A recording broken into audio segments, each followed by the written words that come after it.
Good evening and welcome back to Shed for my 6th full-length lockdown live stream. I hope you can all find this okay. It's going to be a long night without you. The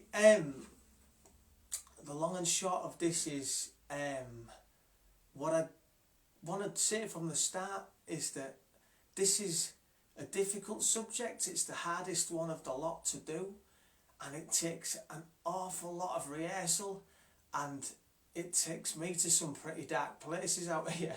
So it's a tough one. Not for the faint of heart, but it's got some important messages running right the way through it. So I am going to roll with it. Now, these are my music from Pottersfield songs set in and around the trenches of the First World War. So they belong on Remembrance Weekend, and that's why I'm doing them.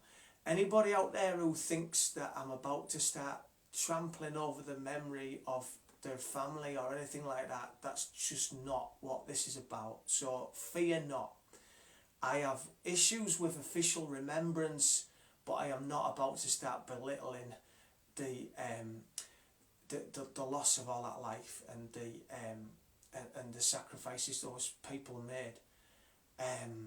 What I'm gonna question is that phrase that's bandied around that was lifted from a poem of Lawrence Binion's called For the Fallen, which was published in September 1914.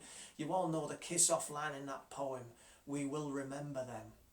Well, I would contest that we don't, and that is the problem. We remember it, or we remember the bits of it that were taught, but when we think of them, we see them through the prism of it, and that is a massive issue for me. So this gig is going to be about them. It's a series of stories of what people went through, and it's based on a hell of a lot of research. So I've not just made this up to suit my own political agenda. These are genuine stories or composites of genuine stories, and as such, I hope you'll stay with them.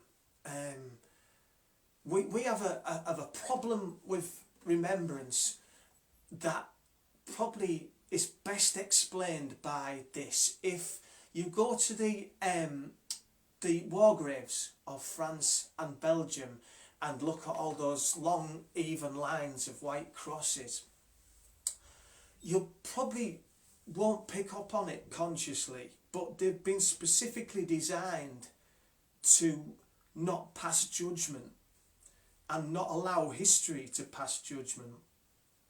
The people who designed them were very aware of like 3 central emotions that were running through the citizens of the fighting nations, and they were 1, pride in victory; 2, anger at the seeming pointlessness of it all; and 3, the sort of the pity of war, as Owen called it, the scale of the losses.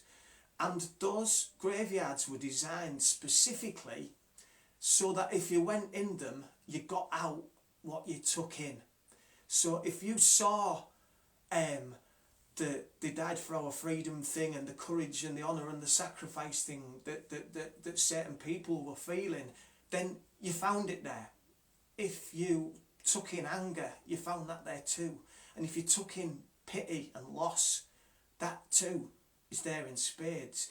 Those graves, they represent all of those things and none of them at the same time, and they've been beautifully designed and kept to maintain that exact, it's not neutrality, but it is emotional neutrality. And that's important because this country has a problem with remembrance, because when we remember it over here, we don't have that. We have a parade past the cenotaph every Remembrance Weekend, and on that cenotaph are 3 words which immediately belie the whole process of remembrance, because etched in massive letters on the cenotaph are the words, "Our glorious dead." And what those three words do is they immediately nationalise it, politicise it, and glorify it. Three words do all that. And in so doing, they sow the seeds of the whole thing happening again. Because gone is the war to end all wars, and in its place is the glory of death. And there's something wrong there. And it casts a huge shadow over us as a nation, because the First World War is a part of us, whether we know it or not. It's in our national psyche. That parade goes past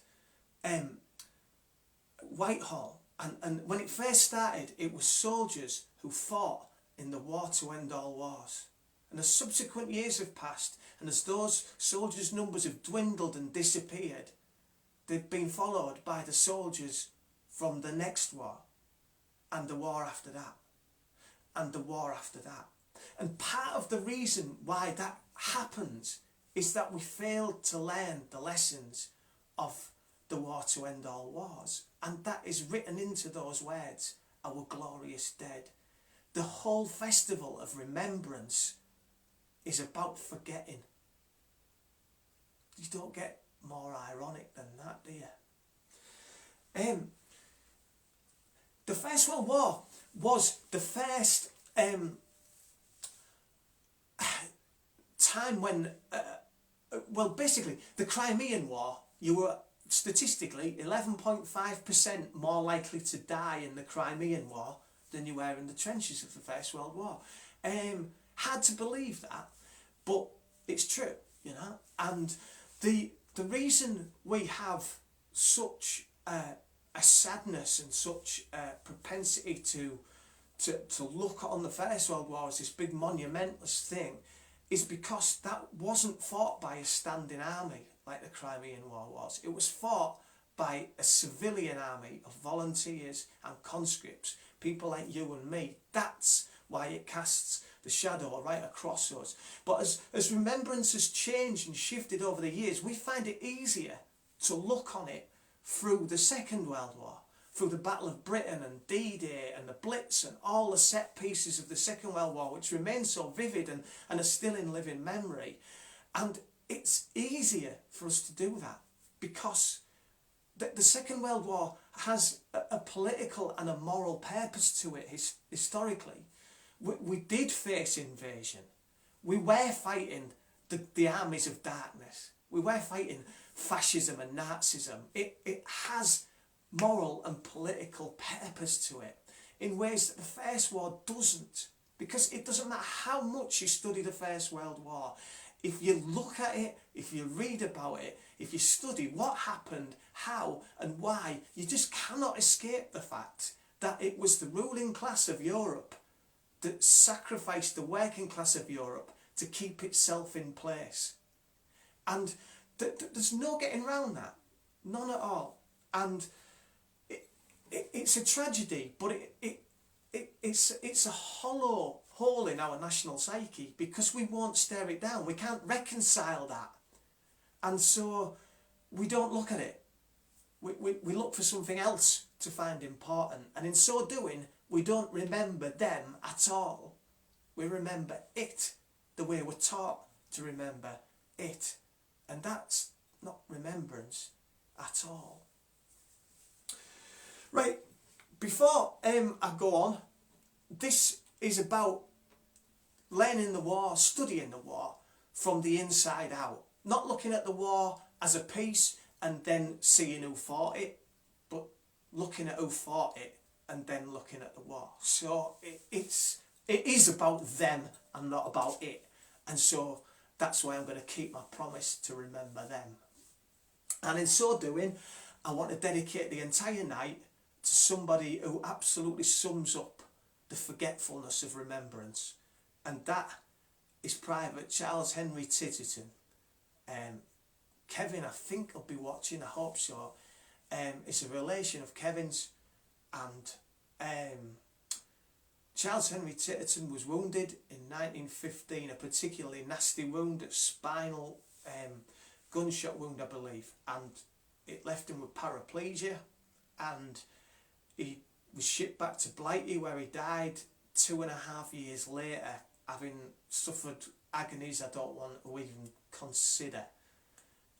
But such time had passed from him being wounded to him dying that it was completely missed off the memorials and the list of the war dead, and Kevin's family fought for a good many years to have that corrected.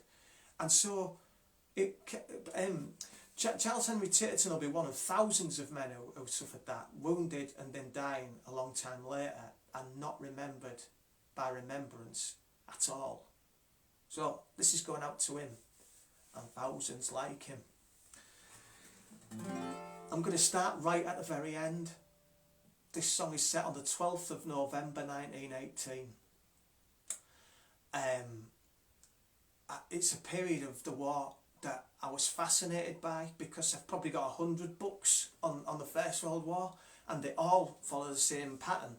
One chapter finishes with the armistice on the 11th of November 1918, and the next chapter begins with the Treaty of Versailles in 1919, and nobody covers what happened in between. And what happened in between is that men had to pluck up the courage to climb out of the ditch they'd been crouched in, and trust that they wouldn't be shot, and they had to go out into no man's land, and they had to coil up barbed wire, remove duck boards, ship away all the armaments, fill in the trenches, and they had to, bury the dead. And I know that this didn't start till the 21st of November 1918 from research. But if they can have the 11th of November as this big monumental date in history, then I'm nicking the 12th for proper remembrance.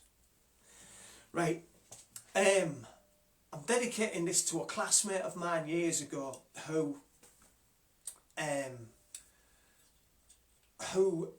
we were asked in a history lesson by a teacher with a decent understanding of how to teach kids and enthrall them. How would you stop wars from happening? And one of my classmates said, the way to stop wars happening is to give the people who started them a shovel and make them bury the dead at the end. Now that's probably 35 years ago in my life, and I still think that's a powerful way of stopping wars ever happening again. And that's roughly what this song's about. Tommy who's come to pretty much the same conclusion himself. It's called November the 12th. My name is Private Joe Carpenter, with the 51st Rifles in France. And I'm here to pick up the pieces of people they left when the armies advanced. They grew fat on the flesh of my comrades, rotting out in no man's land. Now I'm trying to give some poor old bugger his name back, when all I can find is his hand. November 11, they rung out the bells. The crowds hit the streets as they silenced the shells. And I bet old Lloyd George was proud of himself, but then he went digging graves on November the 12th.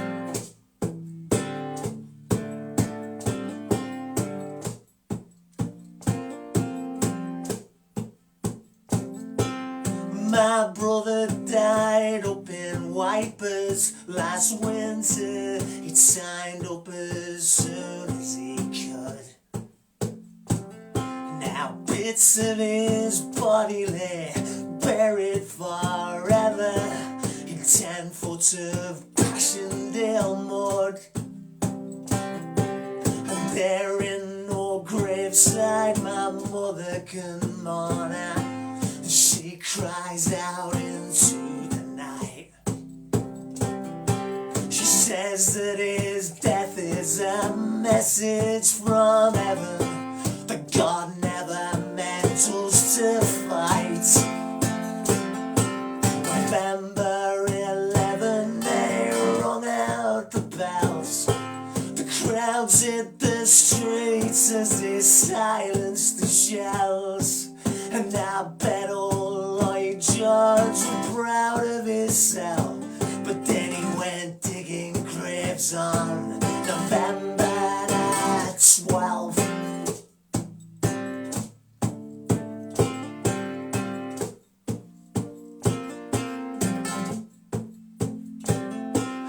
Digging someplace when I come face to face with two unblinking eyes staring back. It gave me a fright by some trick of the light. Christ, I swear that it looked like a jack. But it was some German boy, barely 15. I stood there, I whispered a prayer. I said, you weren't ever really my enemy, son. No, he sat in some office somewhere. November 11, they rung out the bells. The crowds hit the streets as they silenced the shells. And now your poor warmongers rot down in hell, 'cause I make 'em dig graves on November the 12th.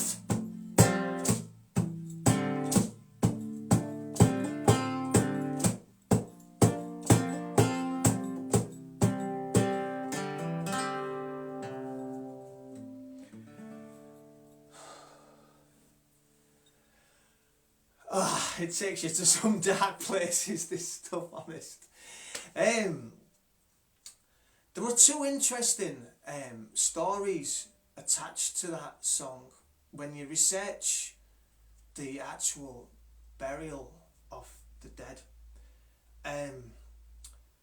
The two ones that stand out the most are quite horrible, but I will tell them because I think it's important to face down this stuff, to actually remember, not to fall into the trap of the exalted remembrance. There was a meeting not long after the end of the war, because as the armies began to be demobbed, they'd originally asked for volunteers for burial parties because it was grisly work. But so many people couldn't bear it, you know. The physical revulsion of pulling corpses out of mud and the smell and the sights, it was driving them insane. There was as many cases of shell shock from that as there was some actual shells, and men fell away. They couldn't do it anymore, and so they tried to keep the numbers up to get the job done. And there was a meeting that, you know, our hero Field Marshal Haig and our other hero Winston Churchill were both present at, in which it was actually discussed requisitioning unemployed UK men and forcing them to go and bury the dead on the Western Front, which, you know, would have made it probably the worst workfare scheme ever. But, you know, it's also sort of signals the esteem in which both of those two characters held ordinary people, you know. And the other story is they had trouble actually convincing people to find those bodies. So burial parties would go out and the work was so horrible, they would come back in and say they hadn't found anybody. So in a kind of a twisted reflection on modern society, they invented a statistic driven system whereby, you know, you had bonuses the more corpses you found. And there was a tribunal brought by an Australian burial party that accused the British burial party of sawing a body in half to claim it as two. It kind of makes you wonder what actually does lie under those white crosses. I'm sure that wasn't the overriding driver of it all. I'm absolutely certain that there were tens of thousands of incredibly dedicated people that set to work on that. But you can't escape the truth of awful situations, and sometimes that's how you learn.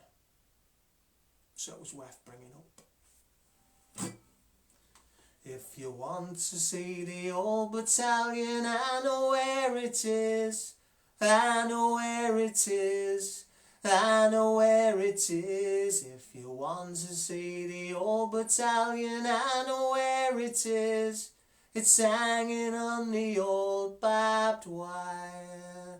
It's hanging, hanging, hanging on the old barbed wire, barbed wire. It's hanging, hanging, hanging on the old barbed wire.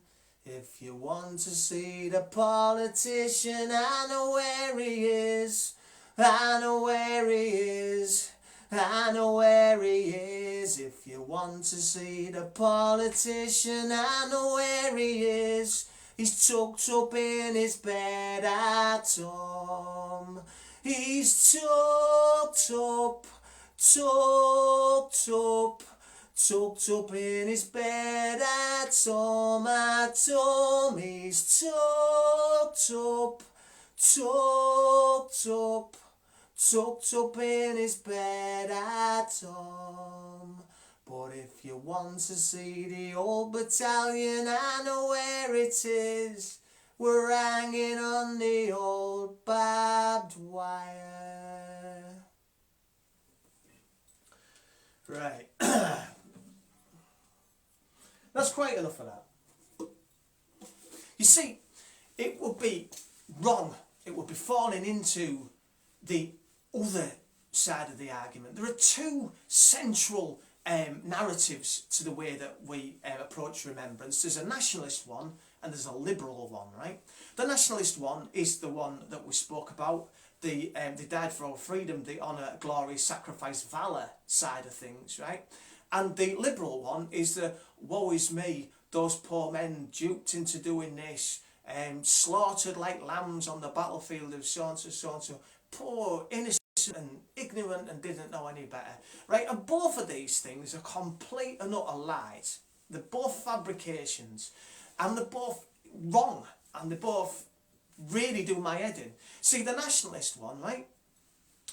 It will not allow cross-questioning. It will not allow any kind of sort of challenge to its mantra, and anybody who does try to do that is a traitor, you know, and is blindly following the flag unquestioningly, because the flag is over everything.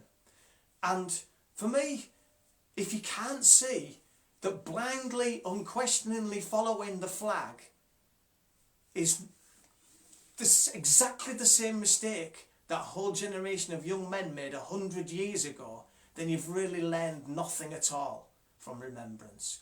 And the other one, the liberal one, right, like liberals always do, they invent their politics up here and inflict it down there, and then get angry if the two things don't fit. If their nice idea of how politics should be doesn't fit what they see down here, then it's ignorance and it's stupidity. There are modern reflections of that. I'm sure you can debate that on another thread sometime. But what I'm essentially getting at is it's wrong to do this. Those men weren't stupid. They were of their time. They didn't unthinkingly go there. That was just the mentality of their times. That was what you did. So to try and put that in context In 100 years' time, the world will look completely different, right? Probably be less land because the sea levels will have risen. There'll be less human beings because of it. Technology will have advanced a long way in ways that we cannot imagine now. And the mindset of people in 2120 will be completely different to the mindset now. And this page in history will be taught in schools through coronavirus, through the environmental crisis, through the rise and hopefully fall of fascism,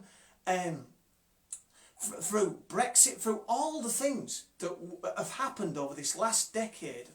Austerity, the financial meltdown, the end of capitalism, which is coming, by the way.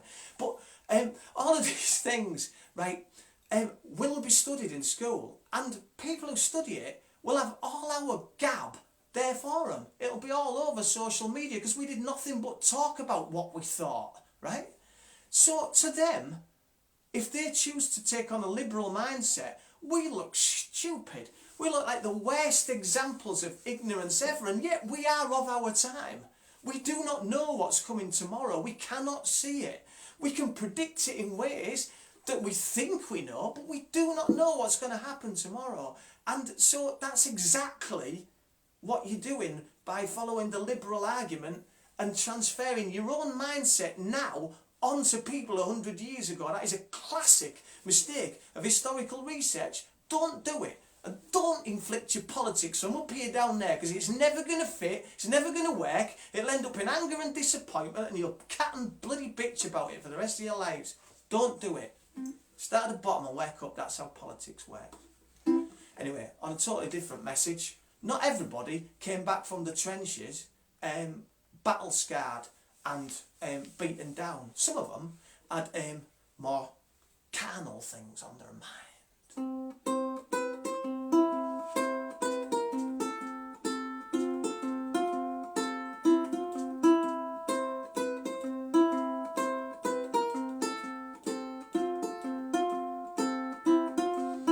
Don't have my rifle and my old tin lid. I don't look much like a soldier now, but then I'm guessing that I never did.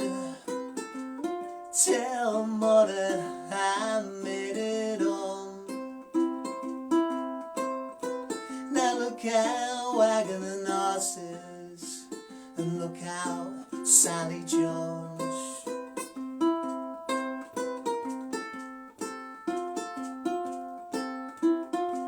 Farewell, Captain Aimless, and goodbye, Sergeant Froome.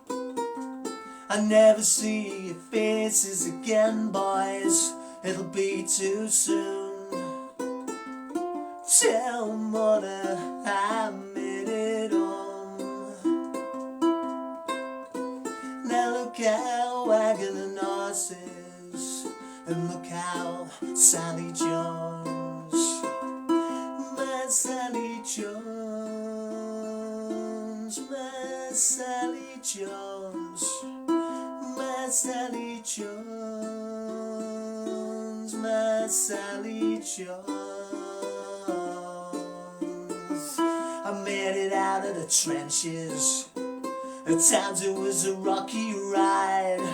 I've been got at and yelled at and shot at and shelled at, and I made it out the other side.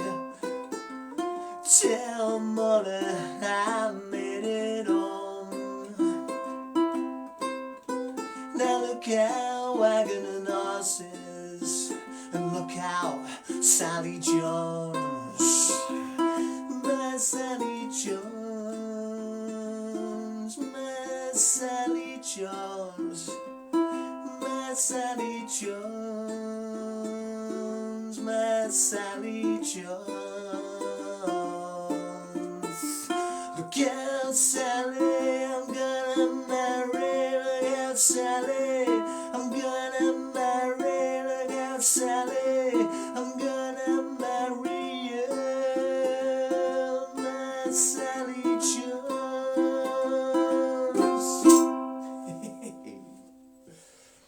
Ah. Right.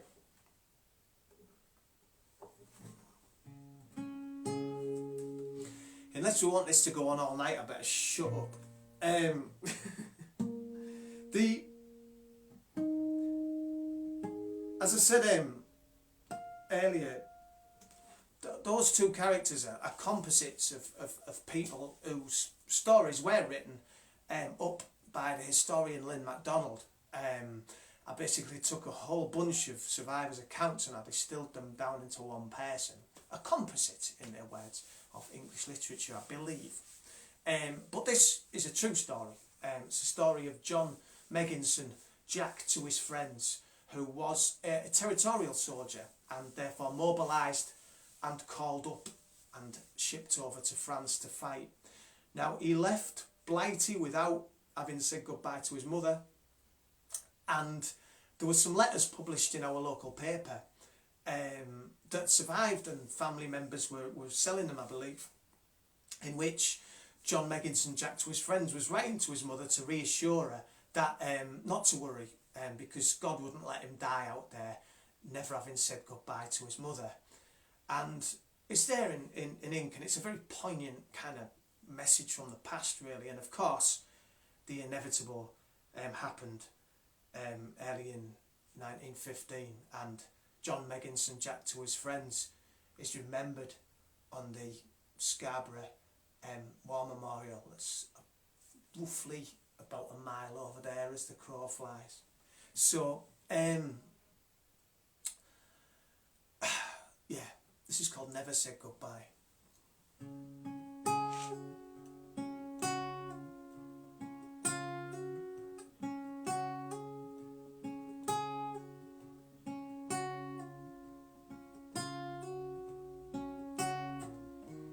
The war called me louder than you called my name. We're gone, me and Tom, out under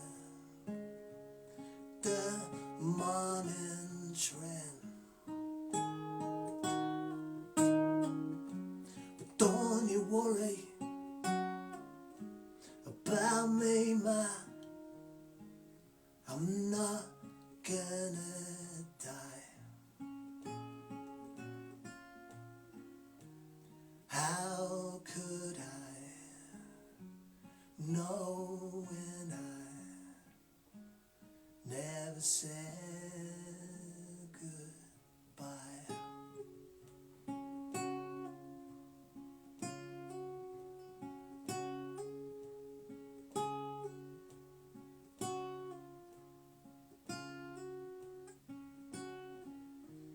Time for your last parcel, for the cake and facts. Tom died my last Friday, along with half of the lads.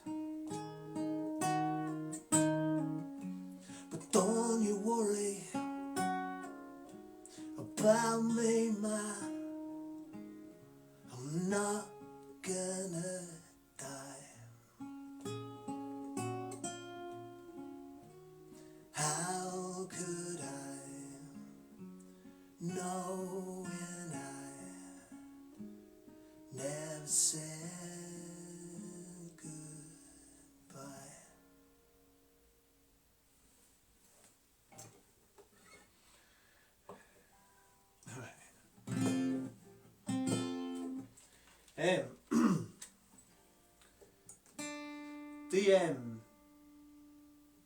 One of the great untold stories of the First World War is that of conscientious objectors. At the start of the war, you'll have all seen Kitchener's poster, "Your country needs you." Now, that was twinned with a narrative which you also know, the "it'll be over by Christmas" line. Now, the two don't fit together. You see, you can't have them both, can you? If the war's going to be over with by Christmas, then you don't need volunteers who aren't going to be trained till the year after, do you? You know, you can't have it both ways, and yet the establishment got it both ways. And what they started was something called the Pals Battalions, and those of you who know me pretty well will know that I've been trying to remember everybody who fought and died in the whole Pals Battalions. Now, what these were local battalions set up by Kitchener and his cronies, Lord Derby and what have you, and they were to encourage men to enlist on the promise that if they joined up together, they would fight together. They would fight side by side, and in that way, fathers and sons joined up, and brothers joined up, and football teams joined up, and entire factory floors joined up, and all got to fight alongside one another in the Pals Battalions, which was fantastic, except people who fight together in an era of mass warfare and heavy artillery and machine guns also tend to die together, which left huge emotional scars across. You know, you could have an entire street wiped out in an attack, you know, or a football team decimated by an attack, you know, father and son, or two brothers killed together. And that was the downside of the whole argument. Now, because of that, there was like a noticeable fall off in the numbers of volunteers. So by the start of 1916, they passed the conscription law, which basically meant any man of military age had to join up. And well, effectively, it made a three-tier system in the army. There was the regular soldiers who hated the volunteers, and the volunteers who hated the conscripts. Conscripts were bottom of all. But anybody who refused conscription was called a conscientious objector, and you could refuse conscription, but you were then put before a public tribunal and mocked and derided and called a coward, and all manner of things could befall you. But one thing they did devise was to try and shame men into enlisting by encouraging something called the white feather movement, in which women would wave a white feather, the international symbol of cowardice, at young men of military age not in uniform, and pin white feathers to them publicly to try and accuse them of cowardice and shame them into joining the army. And many men did as a result of this. And yeah, there's a whole bunch of stories to go into with that, which I won't, because I won't trample over everybody's liberal idea of Emmeline Pankhurst and stuff like that. But you know, that is another story. So this character in this song is somebody who is coming up against the white feather movement, coming up against all the pressures of society to join up, and is refusing. And we'll come back to this in a little while, because I wrote this song because I wanted to question the nature of courage and cowardice and ask what they were. And yeah, I'll come back to it later.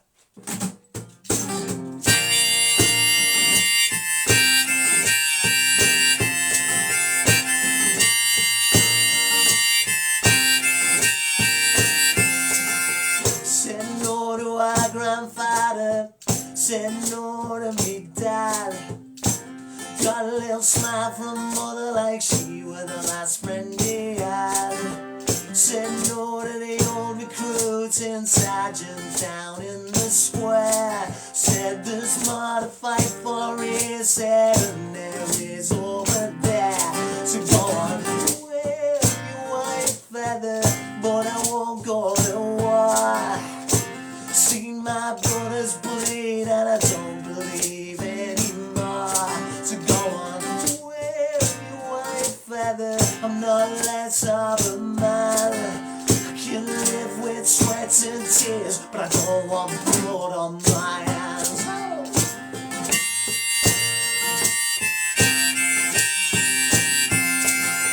Said no to Father Kendrick, told him he were wrong. Cause if there was a God, then where was he on the song? Said no to the old headmaster, Mr. Manderley King. Told him you once taught me said, did you not learn a thing? So go on, wave your white feather, but I won't go to war. Seen my brothers bleed and I don't believe anymore. So go on, wave your white feather, I'm not less of a man. I can live with sweat and tears, but I don't want blood on my hands. Said I can live with sweat and tears, but I don't want blood on my hands.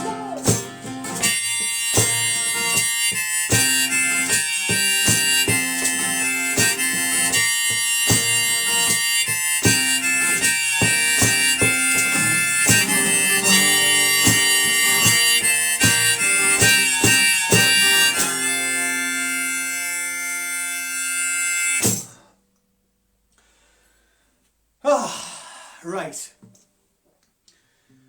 From somebody whose courage you might question to somebody whose courage is utterly unquestionable.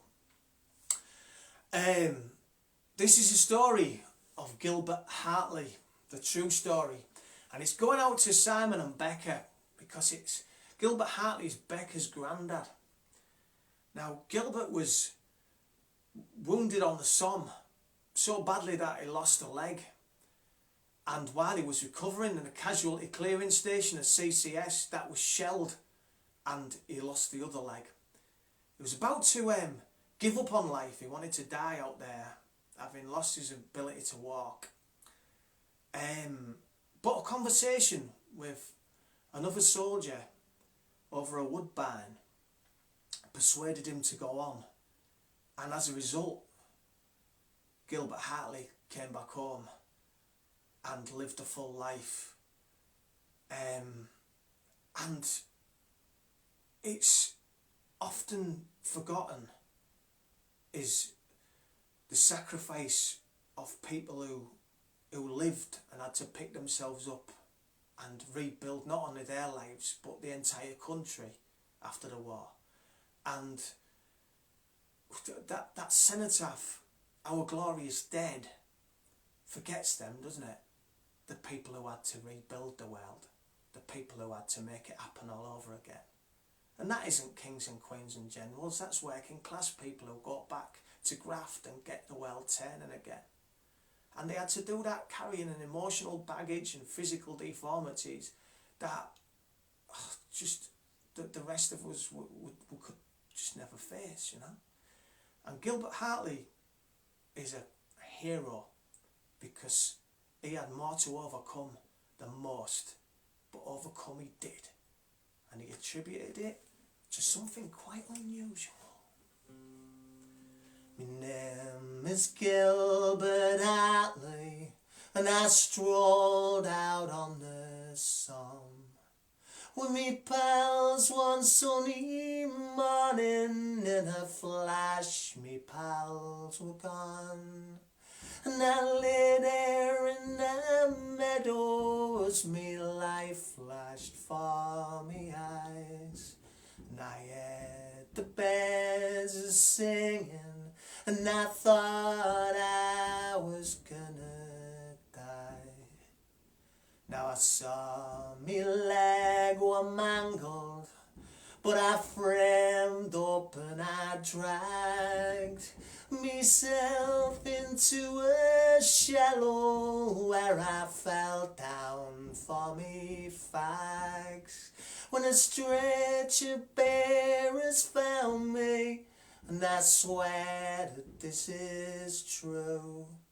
They said we saw that Paul at Smoke Hill, and we knew that it was you. Now me leg were all but done for. Doctor's scalpel took it clean, and he left me there a-lying in the arms of sweet morphine. Now me warring days were over, but me story isn't through. 'Cause they shelled that CCS, and I lost the other bugger too. Now I thought me life life were over, and I meant to end it there. When some Tommy passed the woodbine and sat by me on a chair, and we talked of all in Halifax and my Mary there alone. By the time I stubbed that fag out, I knew I was going home. Now me children all have children, and as I watch 'em scamper round, I think none of them would be here if they'd laid me in the ground. And I thought and thought about it, and I've often told me wife, how does them who say it'll kill ya, but it's fags that save me life. How does them who say it'll kill ya, but it's fags that save me life.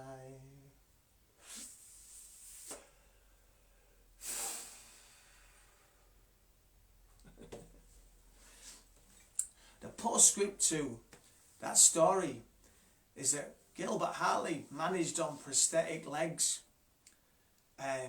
for the rest of his life, and those legs are buried at the bottom of the family garden with a grave all their own. And if it wasn't for men like Gilbert Hartley, we'd have just collapsed in a pool of our own flag waving or our own tears. But somebody has to get up, dust themselves down and carry on. And Gilbert Hartley was the man. And respect. Right.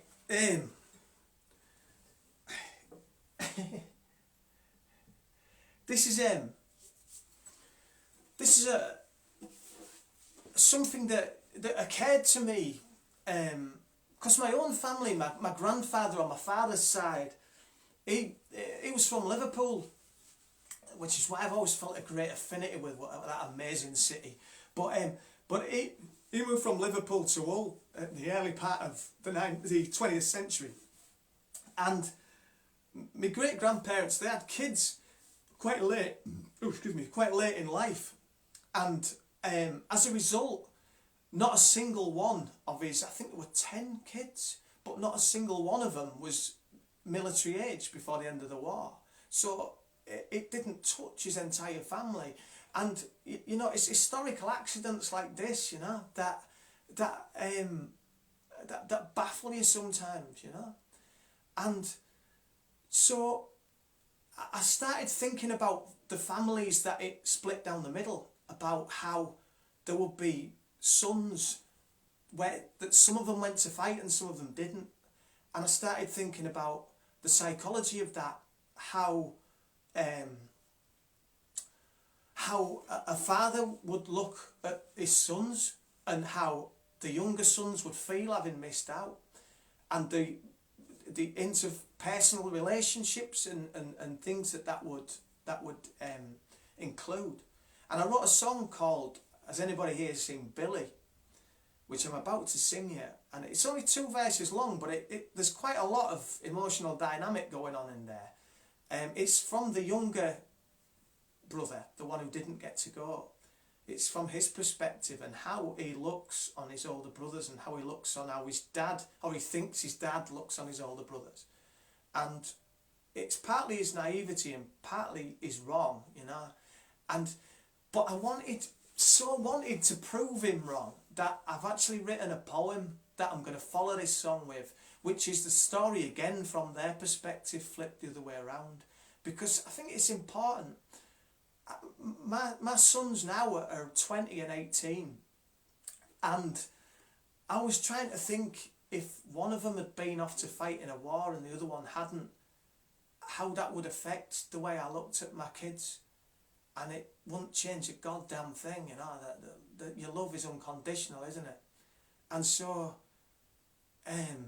yeah, there's a fresh piece at the end of this song, But first, I'm going to sing you that song.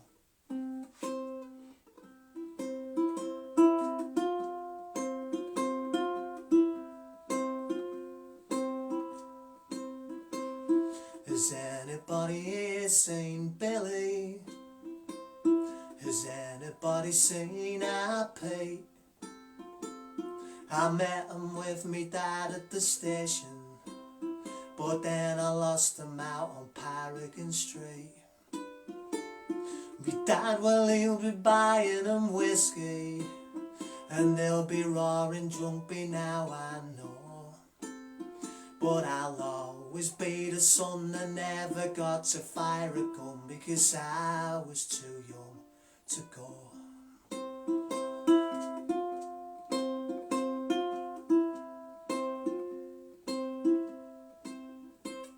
Has anybody here seen Billy? He'll have a pretty girl on each arm, regaling them with tales of the trenches. They'll be unable to resist his charm. Me dad and Pete will sit there smiling, just like they're punters at some West End show.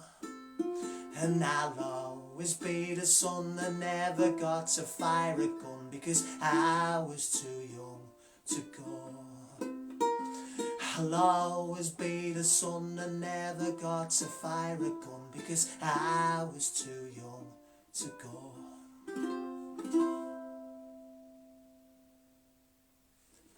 Billy lad, here's all I've got on me.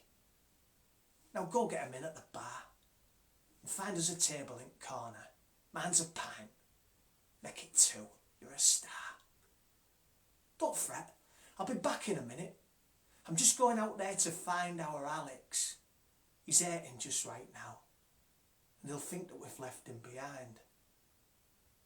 Now Peter, lay off of them whiskies. I'm a docker, not the Emperor of Rome. And your ma's a formidable woman, but she can't carry 3 of us home. Young Alex, he was desperate to join you, but the war finished just in time, because I couldn't take the 3 of you out there in some ditch on some frozen front line. Don't worry, Dad, we'll do it together. The boozer can wait, we don't mind. If there's one thing we learned in the trenches, is you don't leave a brother behind.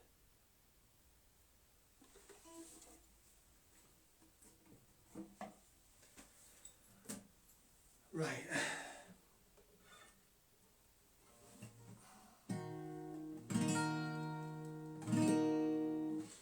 This is probably the most contentious song of the lot. There was 2 Pottersfield albums, the original music from Pottersfield in 2009, and then a follow-up album of songs in 2012 called Going Home. And a lot of the songs came in pairs, so there was a follow-up to the story. And this is the follow-up to White Feather. It's a song called The Promise. You see, 16,000 men in this country applied to be conscientious objectors, and now a lot of them did it on religious grounds. You know, there was a lot of Quakers there, you know, who literally took the word of God, thou shalt not kill, and would not, you know, bring harm to another human being. And you know, many people who were conscientious objectors ended up taking non-combatant roles and ended up being in just as much danger as people on the front line with rifles, you know. The most famous one being not a British soldier or even in the First World War, but in the Second World War, an American soldier called Desmond Doss. And if you've seen the film Hacksaw Ridge, you'll know the story of Desmond Doss, a conscientious objector who was a stretcher bearer who single-handedly saved the lives of, I think it's 75, something like that, wounded soldiers on Hacksaw Ridge. And I wrote the songs because I wanted to question bravery. You see, in peacetime, bravery is often resisting authority. It's standing up for what you believe in the face of an inhuman command, isn't it? That's what we consider bravery. In war, it's the other way around. We consider it cowardice if you stand up to a command. if you stand up to an order. So the flag turns cowardice into bravery and bravery into cowardice, because it's brave to unquestioningly follow an order and get yourself killed, and it's cowardice to say no. And it's an interesting dilemma, because we mustn't ever cast these soldiers as victims. Again, it comes back on that liberal mindset, doesn't it? Those poor innocent victims of circumstance and all that business. They were victims. They went out to die for their country, yes, but they killed for it too. And you mustn't ever forget that, because in that killing, they made victims of other people from other countries who also died for their country. And it's wrong to nationalise suffering, to nationalise death and pain and sacrifice, because they were both victim and perpetrator at once. This song follows the character from White Feather, the one that has been spoken about, who's objecting to the war on political grounds, who ended up as one of the 6,000 men who were imprisoned for being conscientious objectors and refusing to take up arms or to bear stretchers. And of those 6,000, 73 of them were killed as a result of their treatment by guards and other prisoners alike. And that's precisely what happened to our hero in White Feather. This is him being remembered by the guy in the cell next door. It's called The Promise.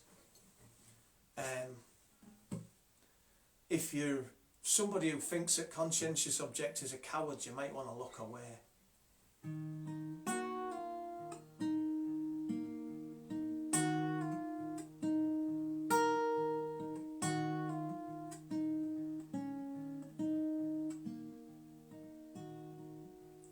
Done my years hard labour now, in a cell here on my own, and I lost the use of my left hand, where the guards broke every bone. Now Jimmy died in his cell now, but a free man anyhow. He grinned and told them, do your worst, and they cannot hurt him now. He knew what he believed in, and he stood by what was right, but he would not take their rifle. No, he would not fight.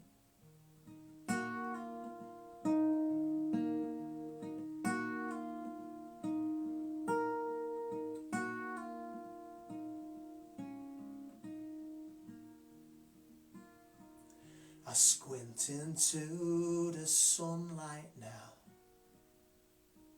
as I step into the street. If this is your big victory,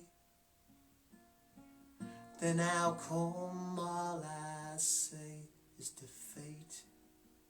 From the sewn up jacket elbows and those heroes been wheeled down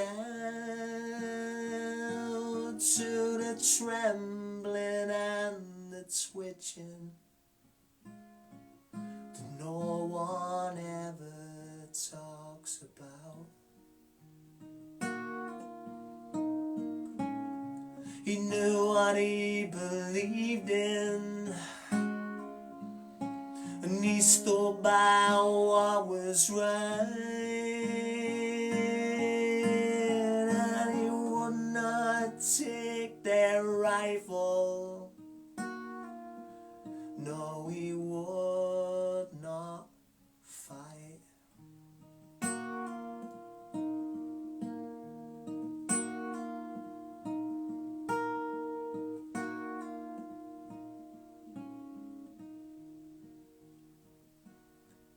You all call me a coward now. You can barely speak my name, but I made a promise to a friend that he would not die in vain. So go ask Father Kendrick now, 'cause I know he'll understand why you never make a martyr of a righteous man. Knew what he believed in, and he stood by what was right, and he would not take their rifle. No, he would not fight. No, he would not fight. No, he would not fight. Okay, of course, for every man who would not fight, there was plenty more who somewhat exaggerated the role in the victory, for purposes that were also less than honourable. I'd tell 'em that I stood there in the trenches every day, 'cause every pretty girl, she loves a soldier. Of how when the Germans saw me, they would turn and run away, 'cause every pretty girl, she loves a soldier. I won't tell 'em that I really spent the war a-wheeling barrows round a store, and when I'd finished, wheeled some more. Apropos of fuck all, how I was happy with my lot. There was the one time that I got a little muddy playing football. I'll tell 'em how in uniform, well, I cut quite a dash, 'cause every pretty girl, she loves a soldier. How I'd sneak behind the German lines and tweak the Kaiser's tash, 'cause every pretty girl, she loves a soldier. I won't tell 'em that me daddy pulled some strings and had me stationed in the wings, away from any of such things, and made the war a stranger, or how I never fired a gun or marched into that July sun. I never was in any danger, but every pretty girl, she loves a soldier. Right,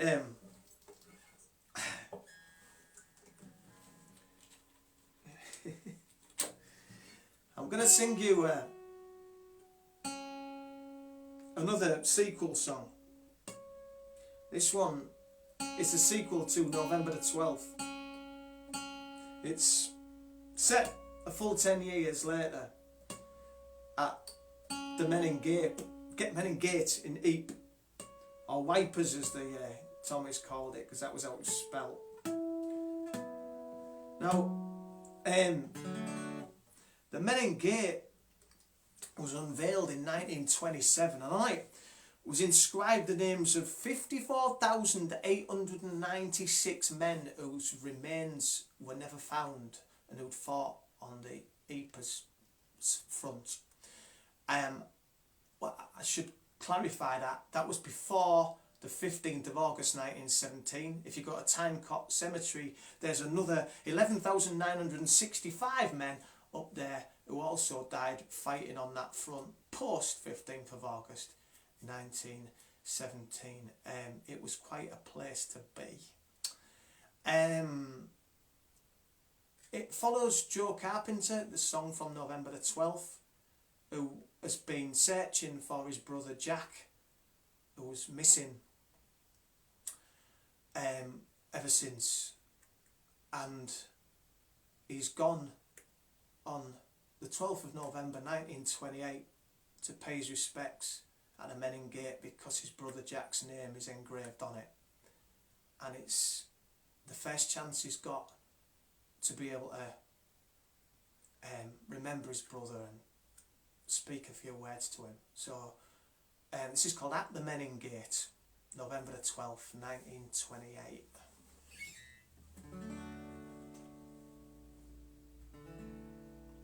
There's 1,000 or more of us here, Jack, and in our own ways we're all just seeking some solace in trying to talk to a wall.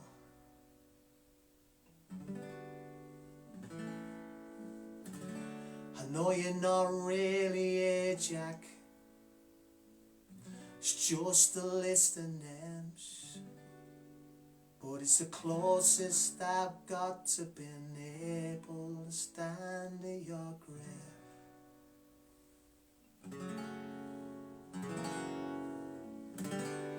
There must be a dozen J. Carpenters here, you're in good company. Just wanted you to know, Jack, none of them are me.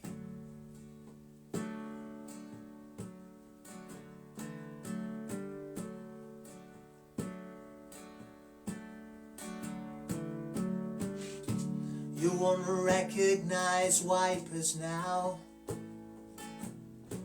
it's come back from the dead, and the guns are long silent now, except the ones in my head.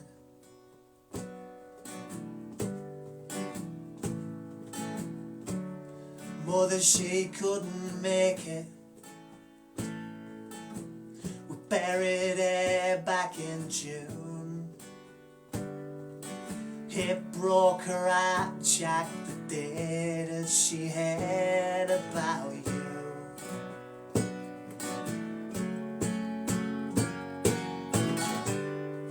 There must be a dozen J. Carpenters here, you're in good company. I just wanted you to know, Jack, none of them are me.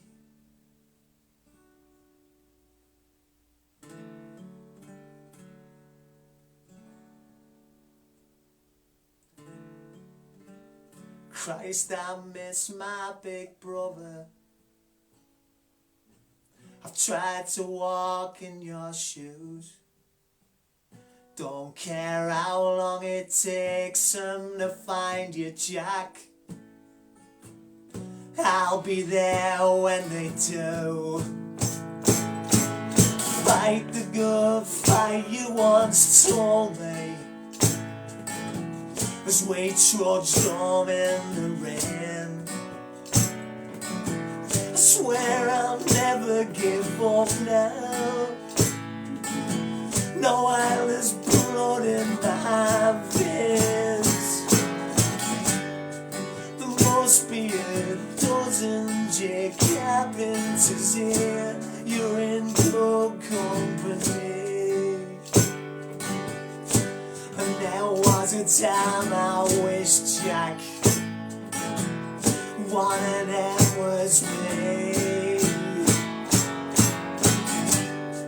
There must be a dozen J. Carpenters here in this one little town. I've You've gotta live for us both now. And Jack, I won't let you down.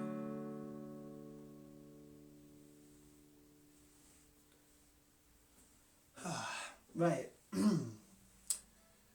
One of the things that did come out of the trenches was a very black sense of humour, and there were a lot of songs came out of the trenches, you know, satirical songs, and satirical newspapers were even printed in the trenches. It was a great time for satire, you know. There was a song that they used to sing when they kind of got used to the fact that the war was pointless. To the tune of Auld Lang Syne, they would sing, "We're here because we're here because we're here," and stuff like that, you know. So I wanted to write one of those sort of like black comic satirical songs on the first album, and so I did. It was great fun recording it, actually. There's about 30 me's on it, all talking in really bad other accents and clapping along and singing along, and it was great fun to record it. Despite the fact it was a dark record to make, that was good fun that night.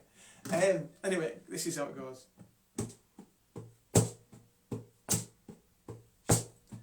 Willie Welly went to Wipers, and Lenny we lost down in Lewes.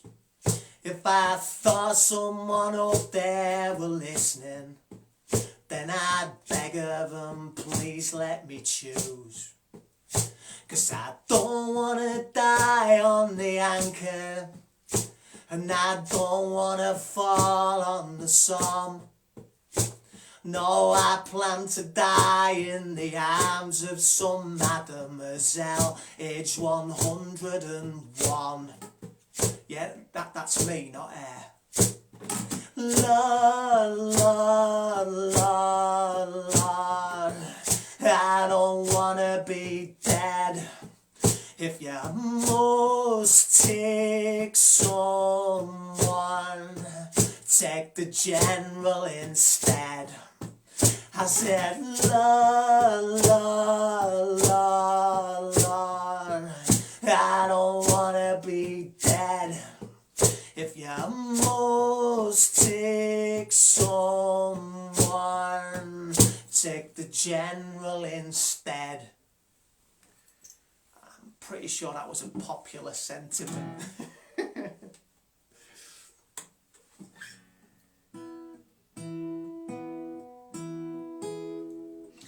Right,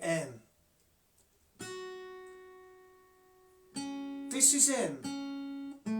is one of the most interesting songs I've ever written. I don't know if that means it's one of the best, but it is interesting because it's not verse like a normal song is, like the da da da da da da with a end of the line rhyming sequence. It's a poem that's kind of spoken to music.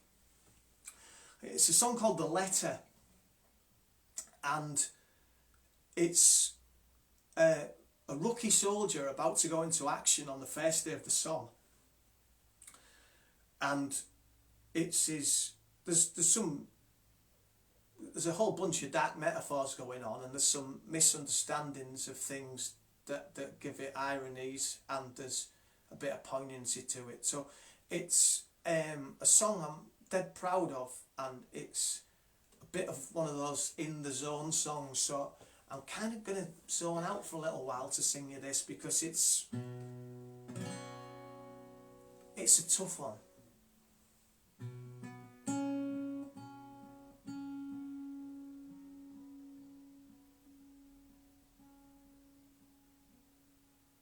Dearest mother, thank you for the letter. I was glad to hear you well, and the child his leg is better. I was sad to hear he fell, but that path down by the briar back end of the lane. Always got muddy when it rained.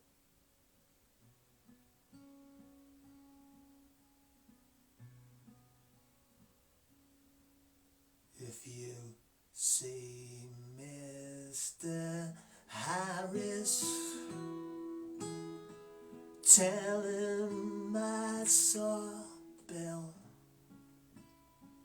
outside a cafe bar in Paris. Although he must have drunk his fill, as old hands will, for he looked wild-eyed and ill. Told his friends my name was Dyer. They should have seen how much I bled when I got caught up in the wire and took a bullet through the head. He laughed and asked me how it felt being dead.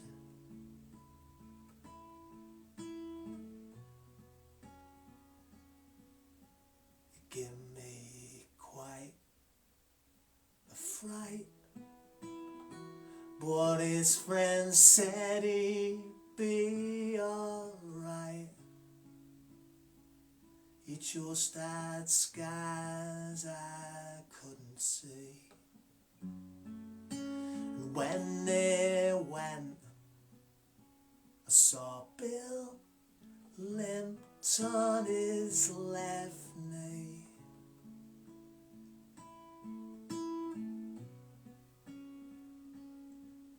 That must be what he meant.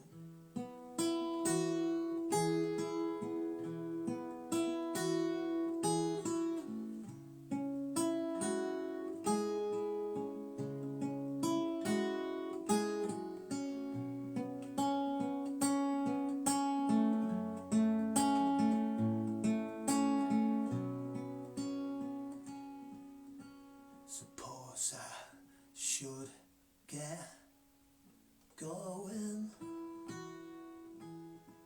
I'm running out of time.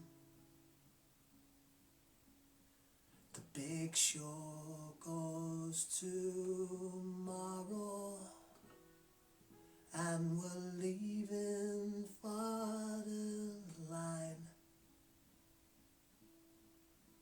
Sergeant Bell is yelling, but the shelling's much too loud. I'm a little frightened, mother, but I'm gonna make you proud of me. Sweet dreams, your ever-loving son, Joseph. 30th of June, 1916.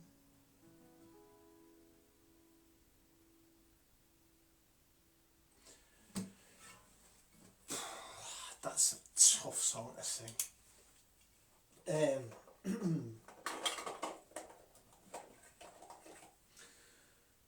Right.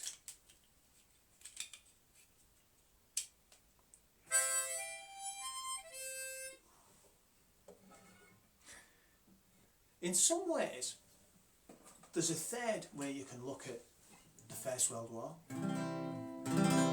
You see, for all the, you know, there's the nationalist way and the liberal way of looking at it, there's also kind of like a revolutionary way of looking at it. You see,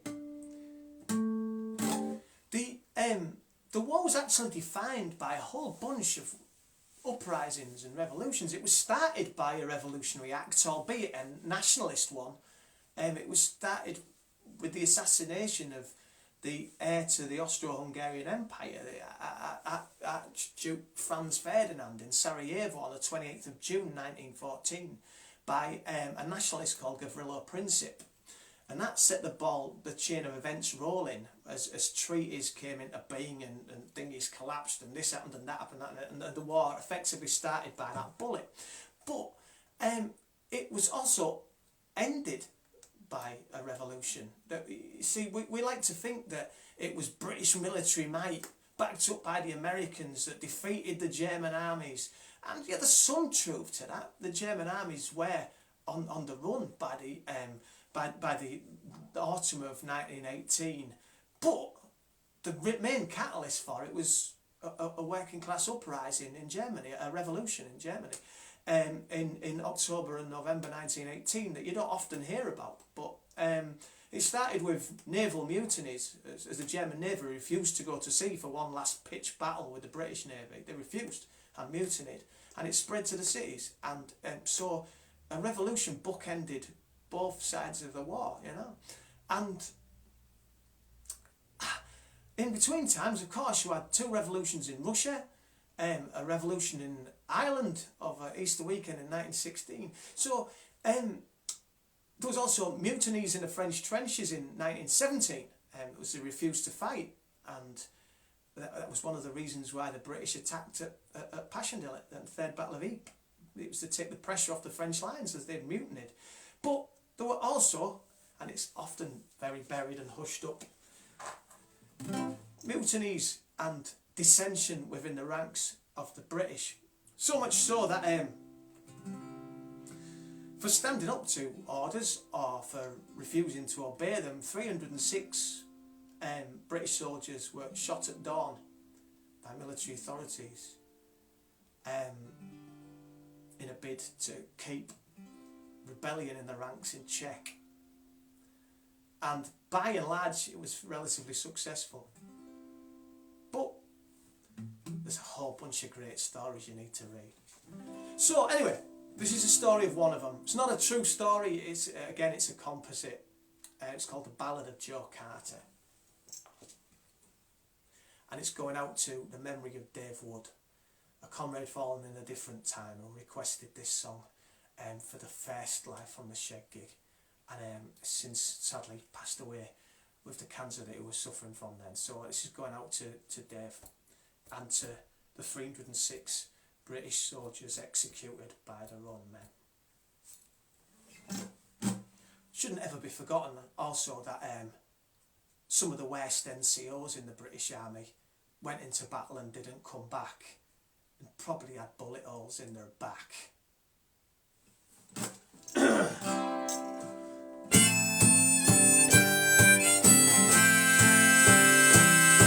My name is Joe Carter 6473.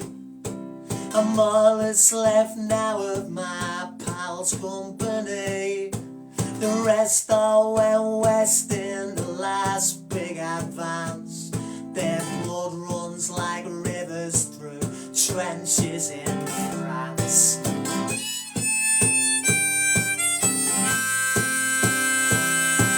To make it out here you need dry socks and a look. And when more shells come over, men don't even duck. You get tuned to the sound of them, soon you can tell the wild ones from them that'll blow you to hell. Now Big Jack O'Donnelly caught me alone. He said, Joe, the real fight begins if we get home. All men are born equal, I'm sure you'll agree. The field marshal, it seems more equal than me. So I sat there and thought of my life back in Hull. brothers and sisters, their bellies are full. My dad down the docks working 18-hour days, blood, sweat and tears for that pittance of beer. Then Big Jack says, Joe, on this next big attack, I've just got this feeling I ain't coming back. So remember this hard-bitten tale that I tell. Remember my words and remember 'em well. There's a fight in the factories and fields that I'll miss. And if there's so almighty Joe, answer me this: what problem has ever been solved by their wars? And I won't kill my brother for another man's cause.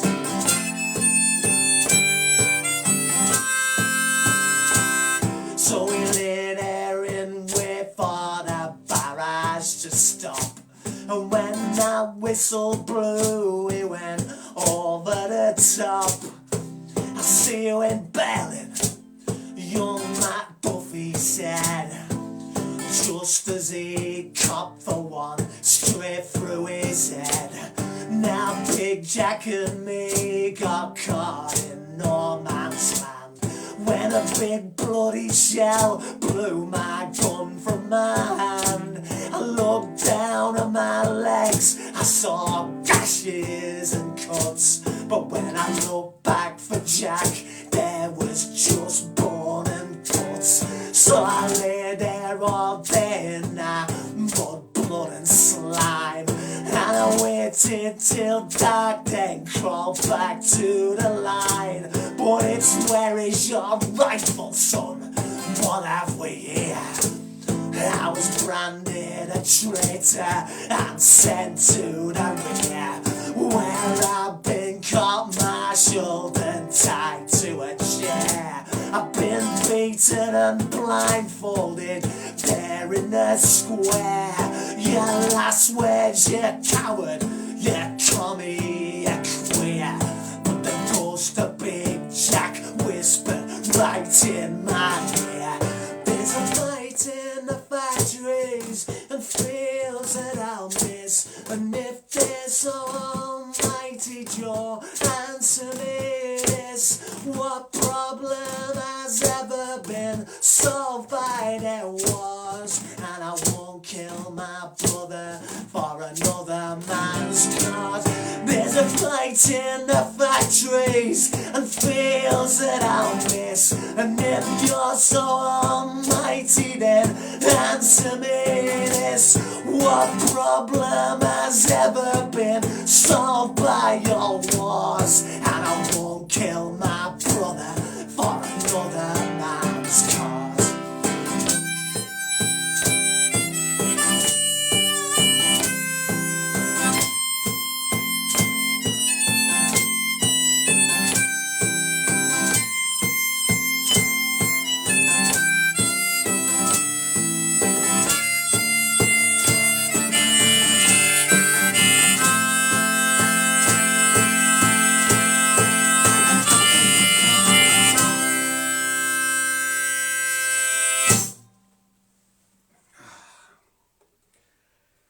Right. For those of you tiring, we're getting close to the end now. Right. This is the only song I'm singing tonight that's not on those Pottersfield albums. It's a song I wrote for the tour that we did, me and Rebecca, a couple of years ago on the centenary of the end of the war, and it was inspired by a photograph from the first Remembrance Sunday in 1919, and it's a group of men And on one side they're holding a placard that says 1914, your country needs you. And on the other side they're holding a placard that says 1919, no one wants you. And that was the experience for tens of thousands of working class men who returned from the trenches, were demobbed and found that there was no work for them on Civvy Street, in the depression that followed the war. And they were a forgotten generation. Lloyd George promised them a land fit for heroes, and what they got was unemployment in the years before there was any kind of welfare state as a protection against it. And lots of them were thrown into poverty, and their families too as a result. And there's a lot going on in this song, and one of the central themes of it is a thing that strikes right at the heart of the nationalist argument of remembrance, and it's an important point to remember because it completely blows a hole in it all. You see, the trenches were a massively multicultural place. We talk about 800,000 British soldiers fighting in the First World War, but what that doesn't tell you is that 800,000 wasn't all from this island. That was 800,000 British and Commonwealth soldiers. So there was Australians and New Zealanders and South Africans and Rhodesians. There was Newfoundlanders. There was 15,000 men from the Caribbean islands. But the second biggest contingent in the British Army in the First World War was 1.2 million men from what was then known as British India, which is now India, Pakistan, Myanmar and Bangladesh. And they formed a massive chunk of the British Army in the First World War in the trenches of the Western Front.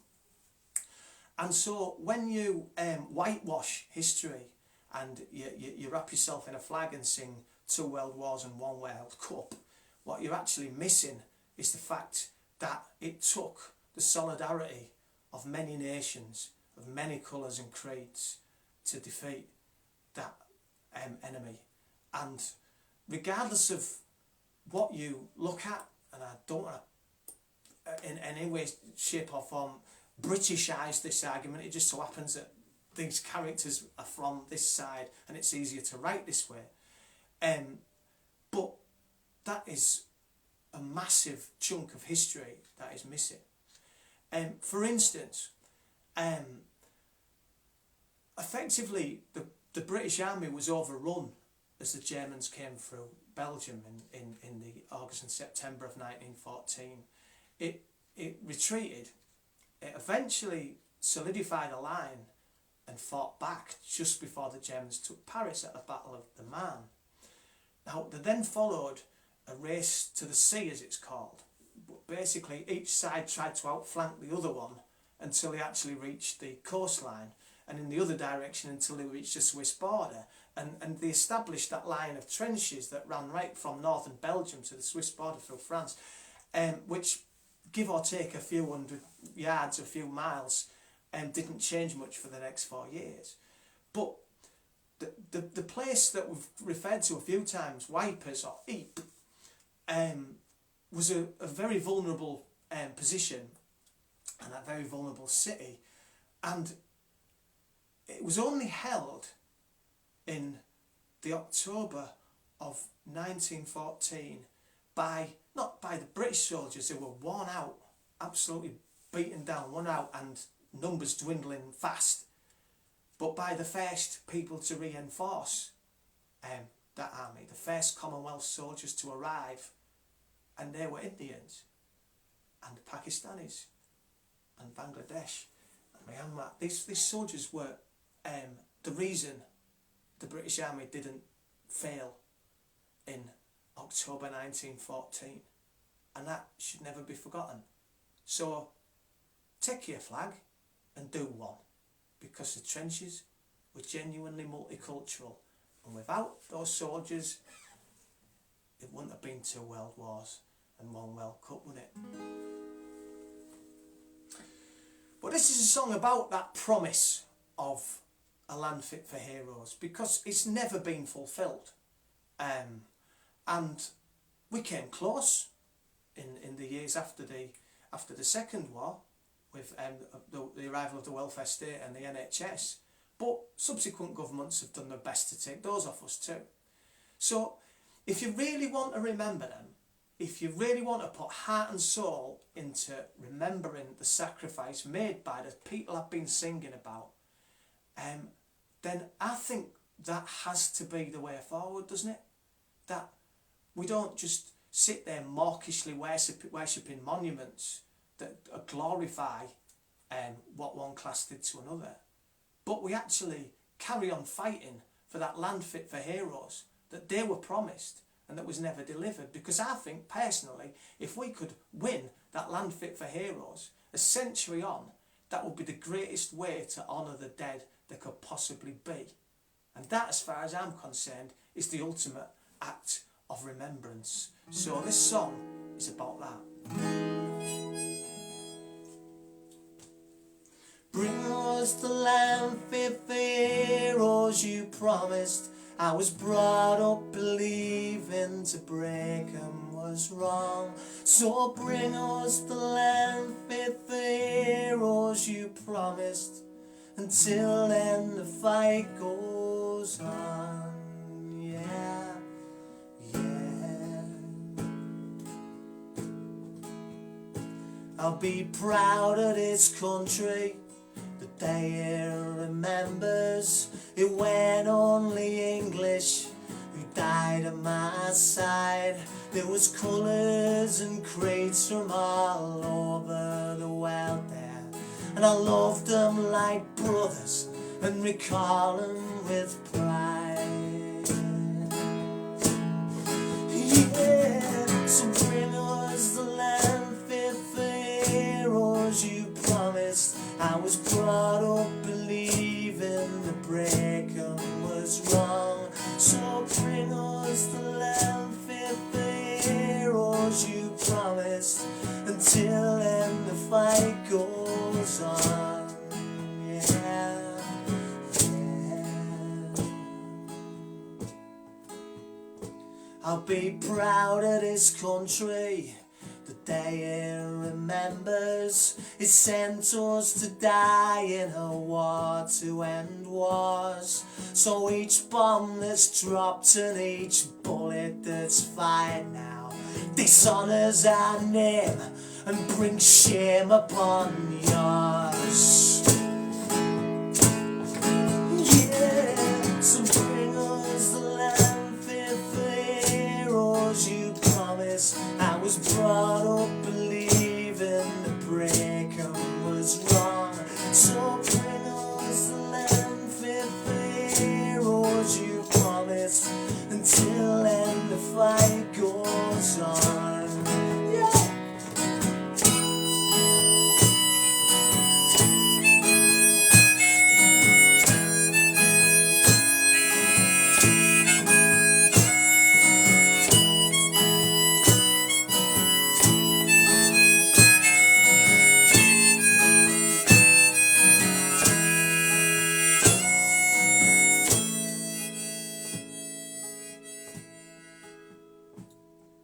I'll be proud of this country the day it remembers that a land is its people, not a palace and crown.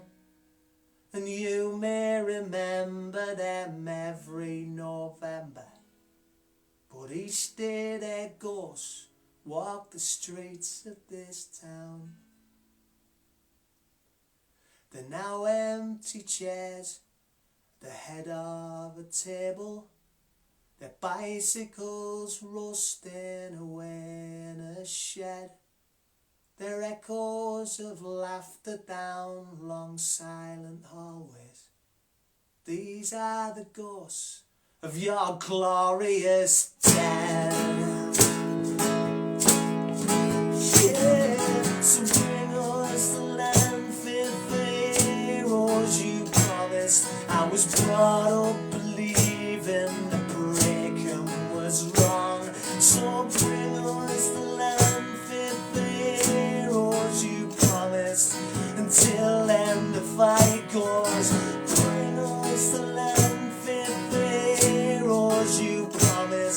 or it went for freedom. We died after all, 'cause I fought for the land fit the heroes you promised, not a bright lady muck, a new mask for the buck.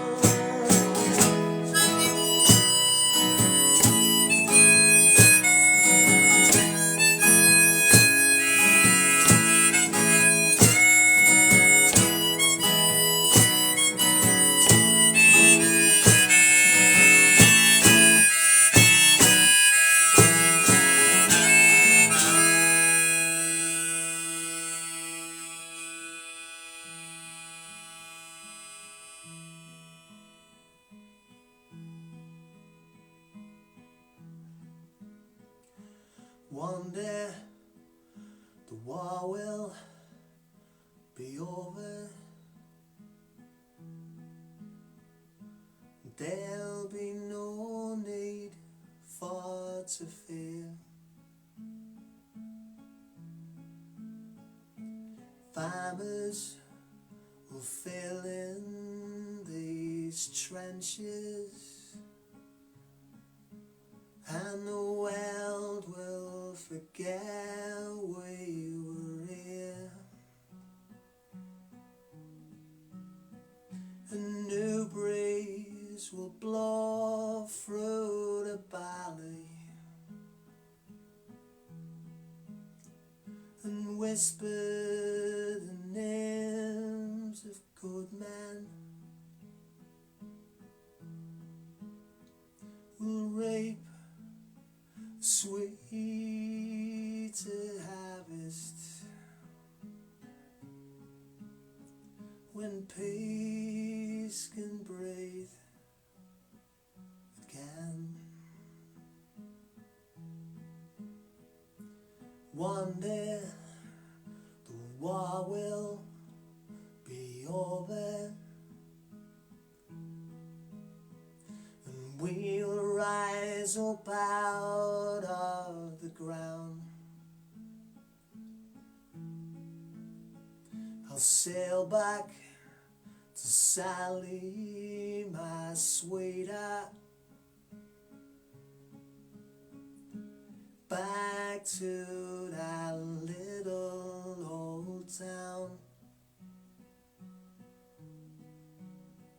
And when I after your story, my comrade, my brother, my friend, I'll tell him you died not for glory, but so peace could breathe again. I'll tell him you died not for glory, but so peace could breathe again.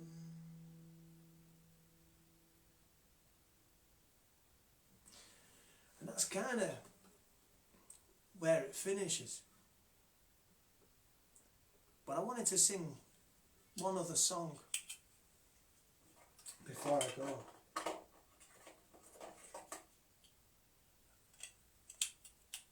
We've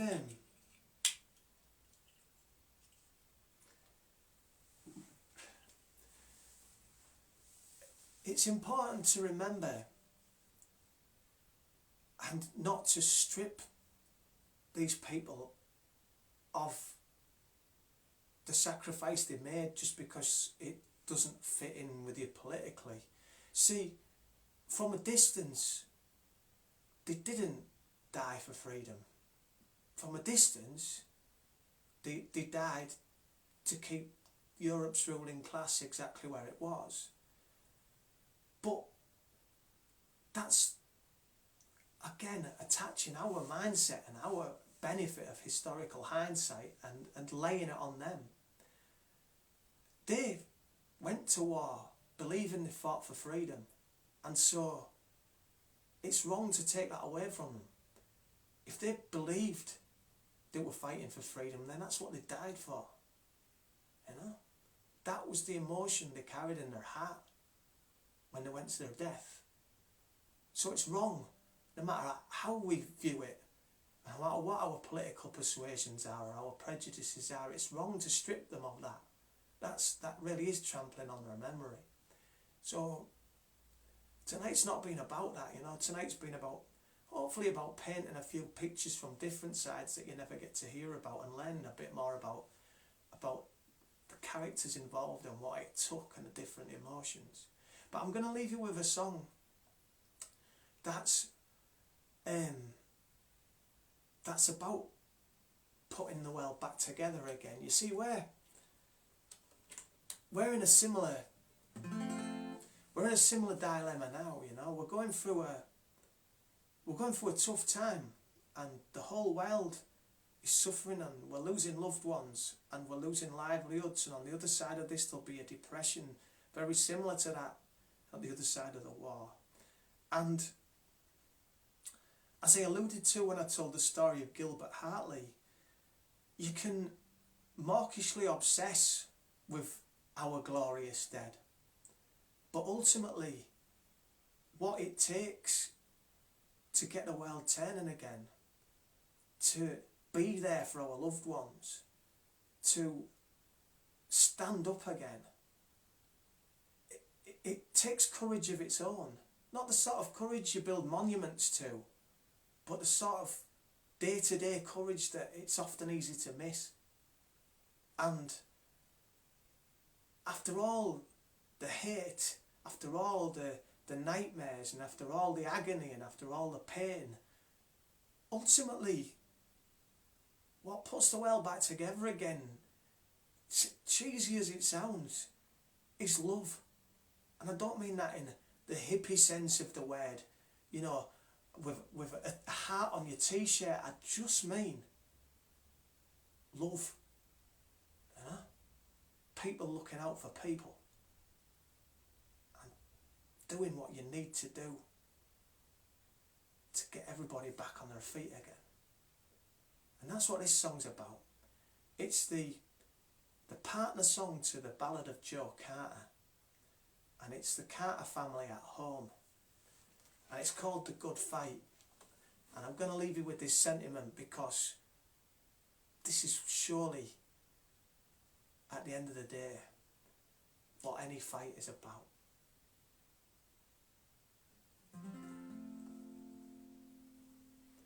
I sat and stared at the fireplace, the flames burning steady and slow. Truth is, me dad never been the same since we got the news about Joe. Was one of them nights when it's raining so hard that it's bouncing a foot off the floor. The wind howled around down the tenements, and there come a knock at the door. Me dad looked to Mam, me Mam she looked back there. He grunted and then he got up. Who could that be at this time of night? Me dad says I'd best have a look. The door it swung open, and there stood a girl, raven black hair running wild. In one hand she carried a music box, in the other she carried a child. I'm sorry to trouble you, Mr. Carter, but my name is Jenny Lidlow. My mum and dad, they won't have me now, and I was a friend of your Joe. Dad, well, he stood there in silence a second, just staring down there at her lad. This little man is your grandson, sir. I called him Joe after his dad. It was come on in, Jenny, oh, come on in.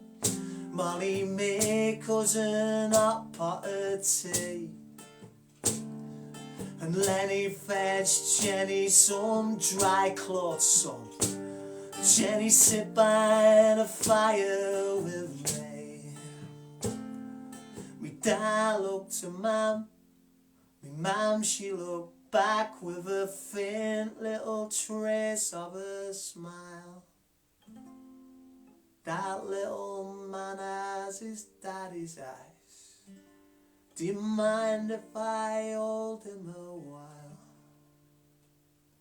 Big tears welled up in my father's eyes. He said, it's just like you've brought back my son. And we'll fight the good fight for this baby love. 'Cause that's just what our Joe would have done.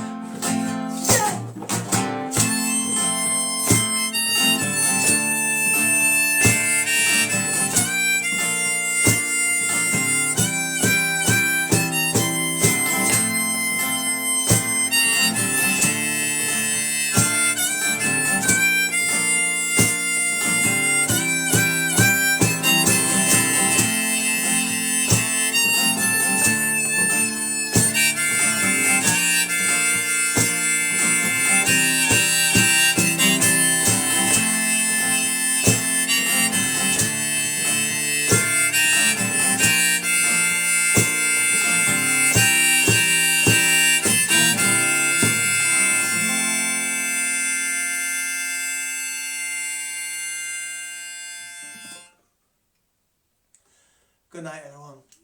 Stay safe.